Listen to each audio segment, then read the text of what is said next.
The amazing drama you're about to see is a matter of human record. You may believe it or not. But the real people who lived this story, they believe it. They know. They took that one step beyond. Alcoa presents a new and unusual kind of television program that takes you just beyond the world in which you live. Alcoa presents Aluminum, from the world's leading producer, Aluminum Company of America, who creates new and unusual uses of this wondrous metal for the world in which you do live. And now, John Newland takes you one step beyond. Here in this warm, secure London house, early April 1912, began the bizarre and untold chapter of a news story that would soon stun the civilized world. In this library was an unread book. Coming events cast their shadows before them. Maybe. Remember this book. We'll come back to it later. It might shock you.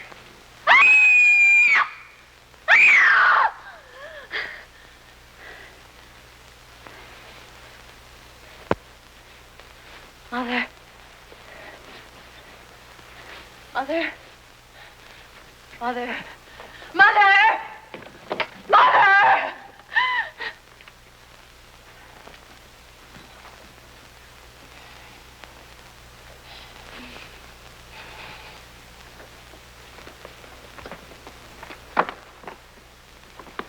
What is it? What's wrong, dear? It was water. Dark water. I was drowning. I couldn't swim anymore. I was drowning. Oh, you've just had one of those old-fashioned nightmares. Oh, no. I don't blame you. All this excitement about the wedding. No wonder. Eric was there. And I couldn't find him in the dark. And the water closed in over me. What does it mean? Nothing. Absolutely nothing. And in 4 days you'll be married and in Switzerland on your honeymoon. The happiest bride that ever was. And you can't drown in Switzerland. Nobody ever does. All they do is bang into trees on those foolish skis. But drowning? No. It was all so clear to me. And I could feel the water. It was like ice. Now, if you must dream, I order you to dream only pleasant things. Eric, your wedding dress, and how happy you're going to be. Promise? That's better. Now, come on back to bed. But I couldn't find him. I couldn't find Now, him. that is enough, darling. And I shouldn't worry Eric with this. He's been trying so hard to make everything wonderful for you. There. Now. Good night, dear. And no more nightmares.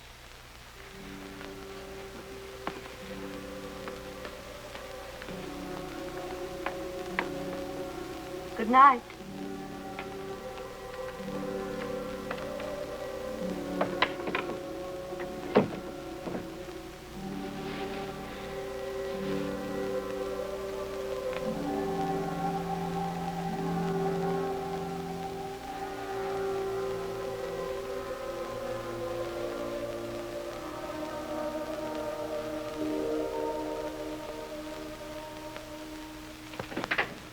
Good morning, Emily. Is the future Mrs. Farley about? Grace? Eric. Well, I know it's early, but I wanted to see what my wife would look like in the mornings. ugly. Would you like some coffee, darling? I'd love some. You like surprises, don't you, darling? I love them. Come on, surprise me. It's about our honeymoon. The honeymoon? We're not going to Switzerland. We're not. Well, where are we going? We're going to America. To New York City. New York. Eric. Now, why don't you ask me how we're going to get there? Swim? Rowboat? Raft? All right, darling, how? That's how. Stateroom 111B, boat deck, right next door to Mr. and Mrs. John Jacob Astor, no less. On the maiden voyage of His Royal Majesty's ship, Titanic, Southampton to New York, 6 days at sea, next Tuesday. At sea? Oh, just a little sugar, darling. I can't.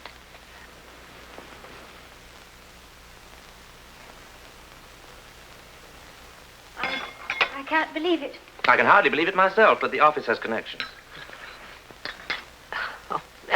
Oh, you lucky children. You sure you won't miss Switzerland? Oh, Switzerland will keep. But the Titanic, our honeymoon, that's once in a lifetime. The paper's full of nothing but the Titanic. Listen to this, Grace. RMS Titanic, the world's largest and most luxurious liner, is writing a new and glamorous chapter in man's conquest of the sea. By virtue of her 5 watertight compartments, she's being hailed in marine engineering circles as the unsinkable ship.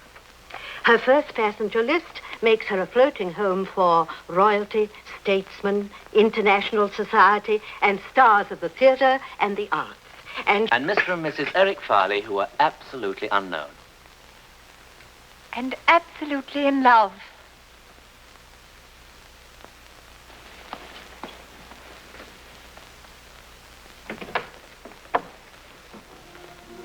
Grace! Grace!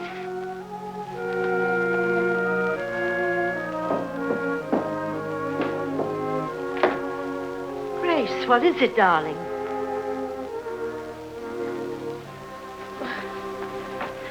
What is it?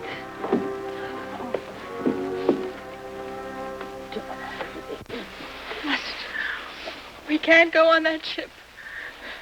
It happened again. I dreamed. No, darling, I do wish you wouldn't. I saw the sea, the cold sea. Oh.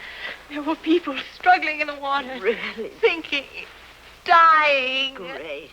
And then a huge ship slid down. Down. Now, it's just a bad dream. Besides, that ship couldn't be the Titanic. The Titanic can't sink. Everyone knows that. I saw a lifeboat tossing in the water. There were letters on the side of it. I saw. Really? So clearly I saw the word Titanic on the side of the boat. I did.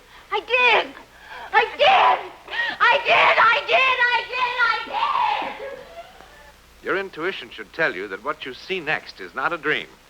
It can come true.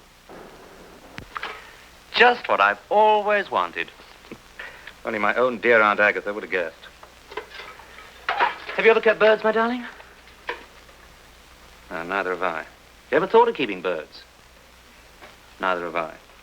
And by all means, write dear Aunt Agatha and tell her she's made us very, very happy.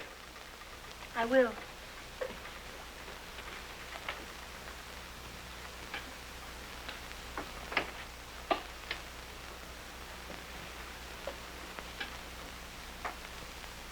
I know all about last night.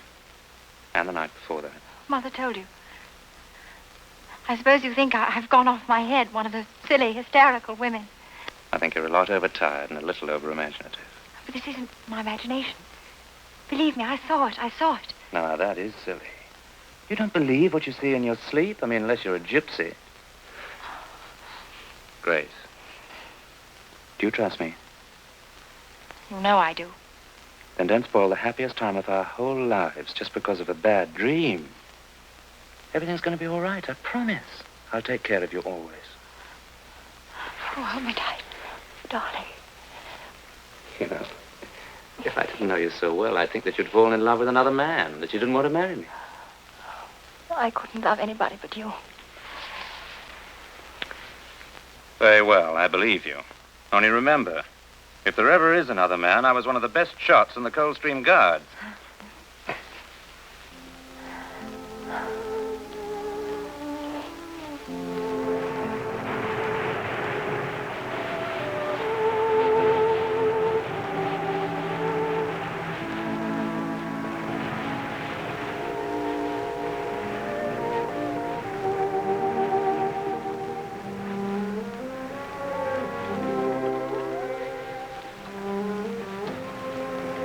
Are you asleep? I think I will keep a bird after all. It would please your Aunt Agatha, wouldn't it? Terribly. Did you have any particular species in mind? Oh, a lovebird, of course. Oh, naturally, lovebird.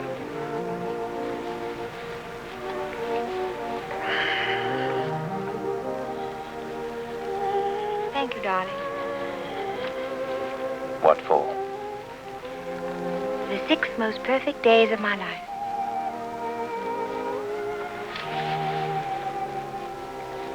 How lovely you are. And very young. Could be even better days.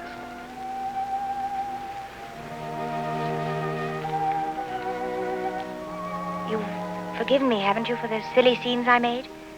I've forgotten the whole thing. I'm glad. Such awful, ridiculous dreams. It wasn't a dream at all. I was wide awake when I felt there was something wrong with the ship. Quite wrong. I know you'll laugh. And I don't blame you. I was in my cabin this afternoon. I imagine it was around 4 o'clock when I heard this terrible sound. What kind of sound? It was a terrible grinding sound, as though the ship had suddenly struck some immovable object. The whole boat seemed to tremble with the impact.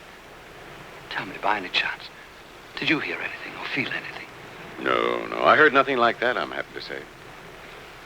You know, it's probably your imagination, or more likely, indigestion. Now, why don't you see the ship's doctor? He's a good man, I'm told. I'm all right physically. It's just that for the first time in my life, I'm afraid. I'm afraid even for the next few hours. I don't know what I'm afraid of. It's as though something in my soul. You know, if I weren't such a hard-headed realist and I were at home, I think I'd call on my minister. As the mighty ship raced through the Atlantic night, there were others far away who felt dark premonitions of disaster. For one, a Methodist minister in Winnipeg, Canada. 4, 6.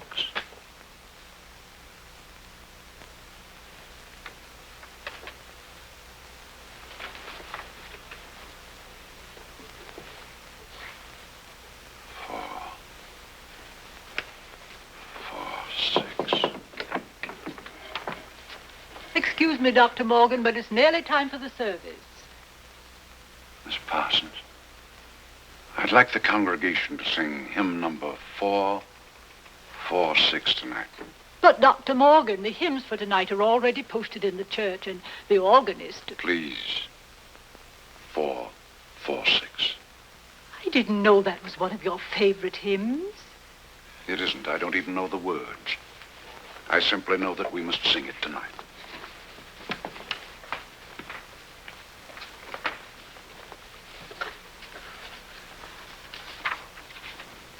Hear, Father, while we pray to thee for those in peril on the sea.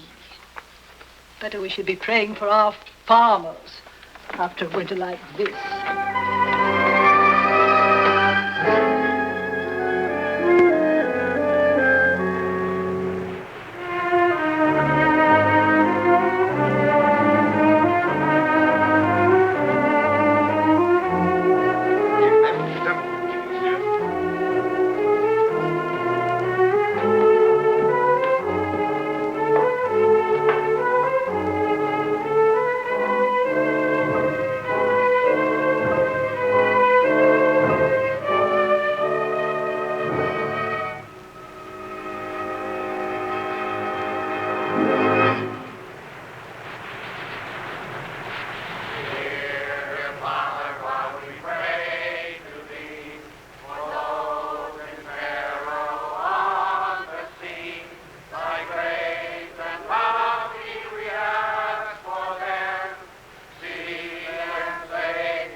What is it, darling?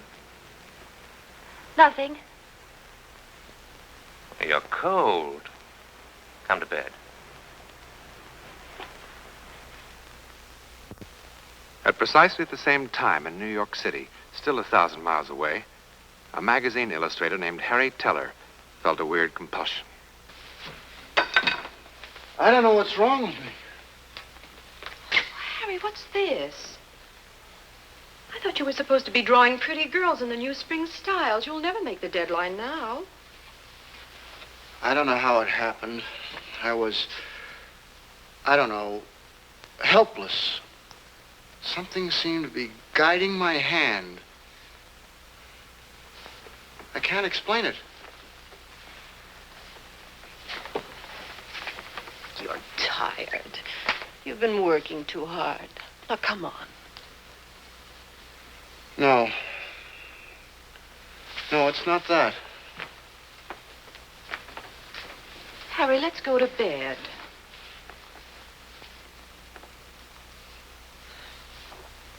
Now, this drawing, it's awful. I don't know who would want it. But you know something? This is the best work you've ever done. I've never seen you do anything like this before. All of this detail in here. And Harry, what is it? Your hands are like ice. The water in the drawing was cold.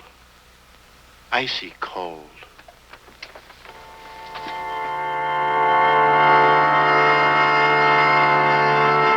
If you listen carefully, we will prove our ability to transfer our thoughts to you.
What the devil are you doing?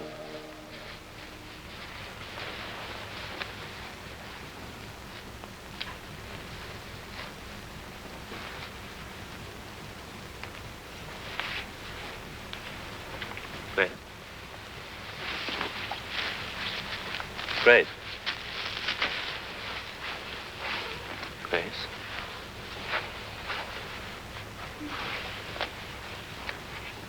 Grace. What happened? What's the matter? Everything's all right now. You come back to bed. I don't understand. I was sleeping and someone was screaming, hurry, that we need warm clothes. And I must... What's wrong with me? I must be losing my mind. Oh, I'm losing my mind.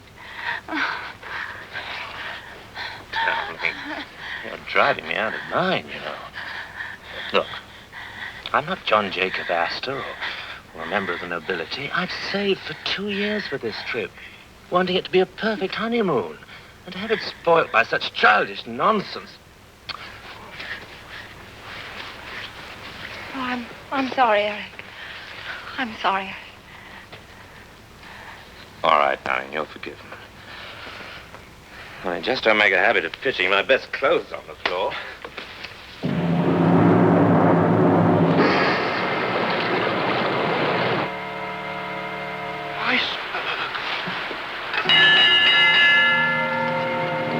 Iceberg, get ahead! Iceberg, get ahead! Iceberg, get ahead!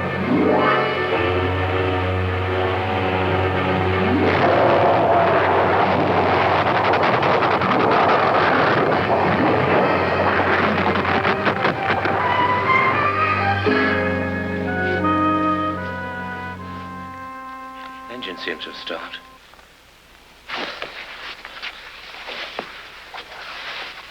You all right?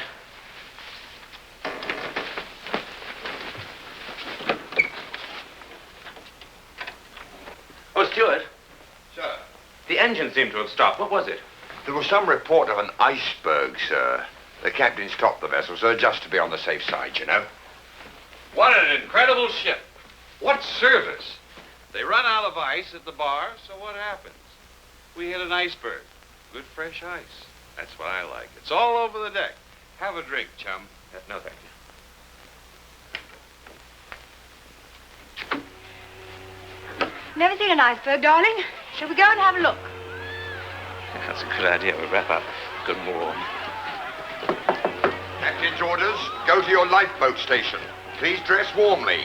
Now, there's no need to panic. Just take it nice and easy. It's just a precaution, darling. Remember what the captain said tonight? The ship that nothing in the world could sink?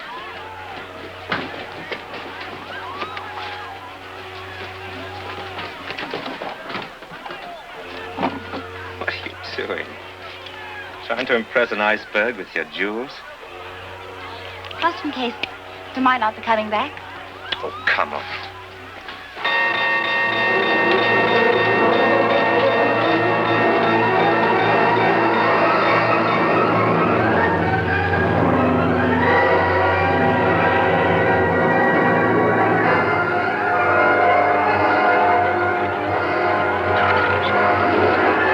Easy does it now.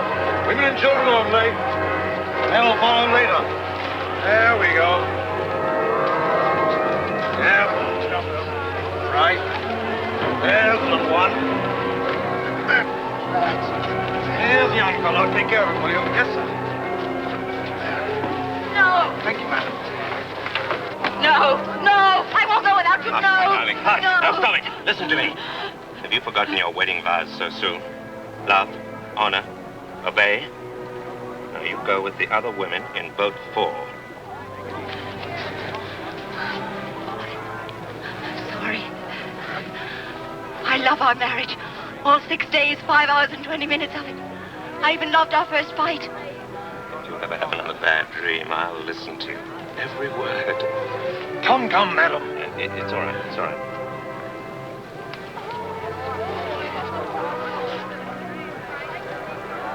Good night, my love.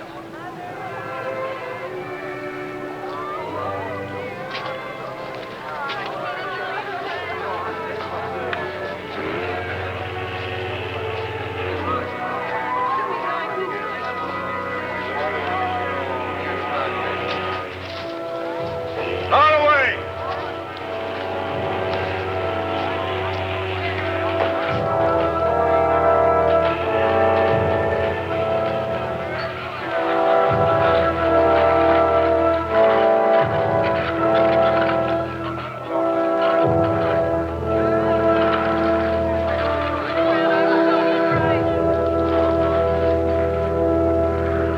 Eric Farley never came back to this house.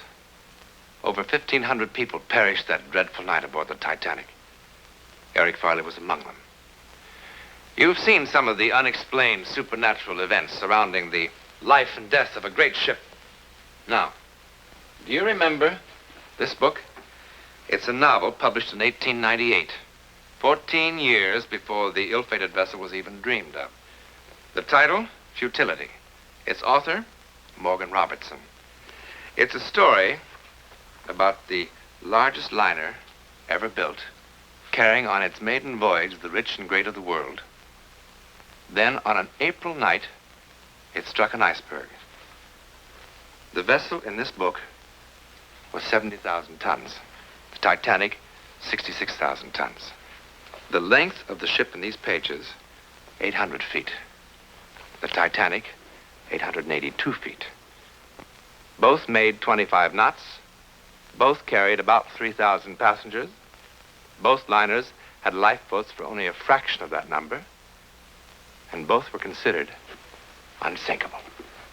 Oh, one more thing. The author called his ship the Titan. In a moment, something else to think about. Oh, About next week. Well, it begins with a silly argument about this hat. And it ends when two people in peril, miles apart, discover an amazing kind of communication. An incredible way of finding each other, as together they take that one step beyond.